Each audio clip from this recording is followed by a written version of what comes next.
बिस्मिल्लाहिर्रहमानिर्रहीम। खातिन हज़रात, मैं हूँ अख्तर अब्बास और आप सबको अस्सलाम वालेकुम वरहमतुल्लाह वबरकातुहू। आज आप सुबह सुबह कनाडा से एक बहुत अच्छा मैसेज आया, मैं आपको थोड़ा सा सुना दूँ तो फिर हम इंशाल्लाह आगे चलते हैं। और दूसरा ये हुआ कि कुछ सवाल हमारे जो 5th मीटअप है उसके हवाले से। ये 5th मीटअप है, जब बड़ा मुनफरिद इसका मौजू हमने रखा था और ये आपको अंदाज़ा है ये था कि डीलिंग विद द फियांसीज। इस पे जनाब उम्मे रुबाब साहिबा ये बैरून मुल्क से हैं और वो कहती हैं कि हमारे यहाँ पाकिस्तानियों में मंगनी करने के बाद, ये मंगनी पाकिस्तान में हो या वहीं हो कनाडा में, ऑस्ट्रेलिया में, अमेरिका में, तो कई सारे कॉम्प्लिकेशंस होते हैं। प्लीज़ उसके बारे में कुछ चीज़ें मुझे रहनुमाई ज़रूर कर दीजिए। अच्छा जी, पहले तो ये अस्सलाम वालेकुम रहमतुल्लाहि व बरकातहू भैया, इसमें कोई शक नहीं है। अल्लाह आपको सलामत रखे। आपसे हमेशा एक वो क्या कहते हैं, कुछ ना कुछ सीखने को मिलता है। जिस तरह आप आसानियाँ भलाइयाँ बांटते हैं, अल्लाह आपके लिए भी हमेशा ऐसे ही रखेगा। बहुत शुक्रिया। अल्लाह आपको भी। नीलम वसीम साहिबा कनाडा से, और यहाँ वहाँ की बहुत अच्छे अदारे में मैनेजर हैं। ऑफ एंड ऑन हमारी चीज़ें सुनती हैं, उस पर अच्छा फ़ीडबैक भी देती हैं, बड़ी मोहब्बत। अच्छा, ख़वातीन का मैंने देखा कि अल्लाह ने उनके दिल में दुआओं की एक अलग पोटली रखी होती है, तो वो दुआएं ज़रूर देती हैं। मर्द आमतौर पे इस मामले में थोड़े कंजूस होते हैं, या यूँ समझे हमारी ज़रा ओरिएंटेशन कम होती है। अच्छा जी, ये दूसरा जो मैसेज है ये सियालकोट से आया, और अस्सलाम वालेकुम वरहमतुल्लाह। मेरा कल सर अख्तर के साथ सेशन था, बहुत अच्छा रहा अल्हम्दुलिल्लाह। सर ने जो बातें समझाई वो शादी के 12 सालों में किसी ने नहीं समझाई। I really thankful to sir Akhtar Abbas. He made my life very easy and it will become more easier. Good, माशाल्लाह।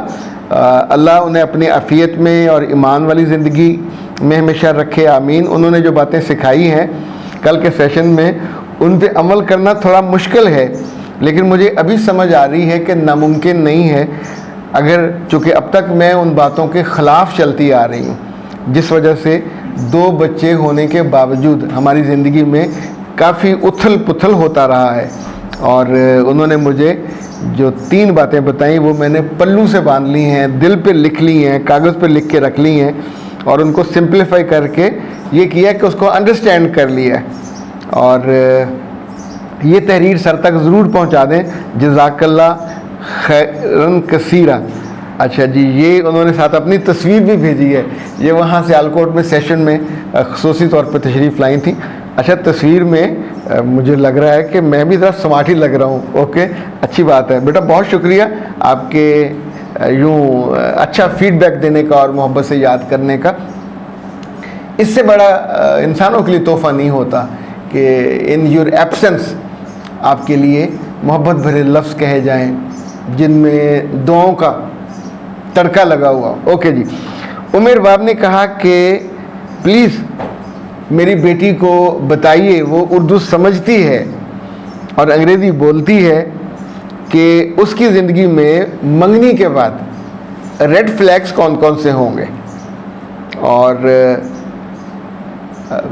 उमेर बाब, आपने अपनी बेटी का नाम नहीं बताया, वरना मैं उससे डायरेक्ट बात करता। अच्छा, वो सारी बच्चियां जिनकी मंगनी होने वाली हैं, उन्हें ये याद रखना है, ये एक बहुत ही खूबसूरत घर की प्लानिंग है, एक बहुत खूबसूरत ज़िंदगी की, एक बड़े अच्छे खेत की जिस पे आपने फल उगाने हैं, सब्जियां उगानी हैं, फूल उगाने हैं, व्हाटसएवर दैट्स योर चॉइस। जिसका बीज डालोगे वही उगेगा।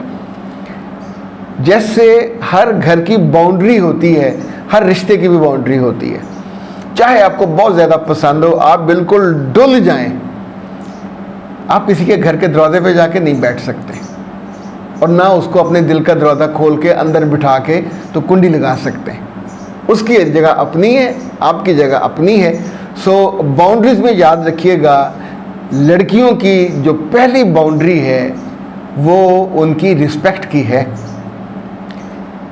जिस वक्त कोई लड़का आपको आपसे तू तुम पे आ जाएगा और आपको लगे कि ये तो बराह रास्त मेरे दिल को देखें, जब हमें कोई बदतमीज़ी से बुलाता है हमको बहुत बुरा लगता है। हम पढ़ाई किस लिए करते हैं, हम कमाते किस लिए, हम बड़े घर क्यों बनाते हैं, अच्छी गाड़ियाँ क्यों लेते हैं, ताकि जो हमें मुखातिब करने वाला है ही और she must have a good image. मुझसे बात करते हुए उसकी आंखों में तहजीब हो, तहसीन हो, थोड़ा आदाब हो, अदब हो, लिहाज हो। लड़कियां खूबसूरत क्यों बनती हैं? क्योंकि खूबसूरती की तहसीन की जाती है, बदतमीज़ी नहीं की जाती। तो बदतमीज़ी जब कोई रिश्ते में करने लगे तो there would be a red flag, ऐसे आपको लहराना चाहिए और प्यार से बताना चाहिए कि नहीं, आइंदा आप मुझे, मेरी माँ को, मेरे वालिदैन को या जिस को भी वो कोई बुरा भला कहने लगे तो ये समझिए कि अब वो आपकी दीवारें तोड़ देगा और एक जानवर की तरह रौंदता हुआ आपके जज्बों को और एहसासात को। ये हमने इतनी जगह पे देखा जहाँ से रिश्ते तबाह व बर्बाद हो जाते। दूसरी बात ये याद रखिएगा कि जब भी कोई ज़्यादा कंट्रोल करने लग जाए तो रेड फ्लैग आपको लहराना चाहिए। लाइक हर वक्त तुम्हारी लोकेशन कहाँ, किसके साथ हो, कहाँ हो, किससे पूछ के गई हो। तो ये जो ग़ुलामी है आज के ज़माने में, तो ग़ुलामी पुराने ज़माने में भी अल्लाह ने और उसके रसूल ने मना कर दी थी, आज के ज़माने में तो ग़ुलामी मौजूद ही नहीं है। अगर कोई आपसे आपका पासवर्ड मांगे तो मैं तो इसको भी रेड फ्लैग मानता हूँ। नोबडी हैज़ द राइट कि अपने स्पाउस से उसकी प्राइवेसी में घुसे और उसके पासवर्ड मांगे। कुछ चीज़ों में शुरू में बताना चाहिए कि मैं आपसे पासवर्ड नहीं मांगूंगा, मेरा ना मांगिएगा, मेरे पास कुछ छुपाने को नहीं है। लेकिन एक प्राइवेसी की हद होती है। देखें, हम कपड़े पहनते हैं तो ये हमारी प्राइवेसी का नुक्ता आगाज़ होता है। हम किसी से हाथ मिला सकते हैं, यहाँ से पकड़ सकते हैं, लेकिन कपड़ों के अंदर हाथ दे के यहाँ गुदगुदाने का कोशिश करेंगे तो ये प्राइवेसी में आप इंटरफेयर करेंगे। यानी जो अलामतें रखी जाती हैं हदबंदी के लिए, जब भी कोई तोड़ने लगे तो वहाँ पे आपको चौंकना चाहिए।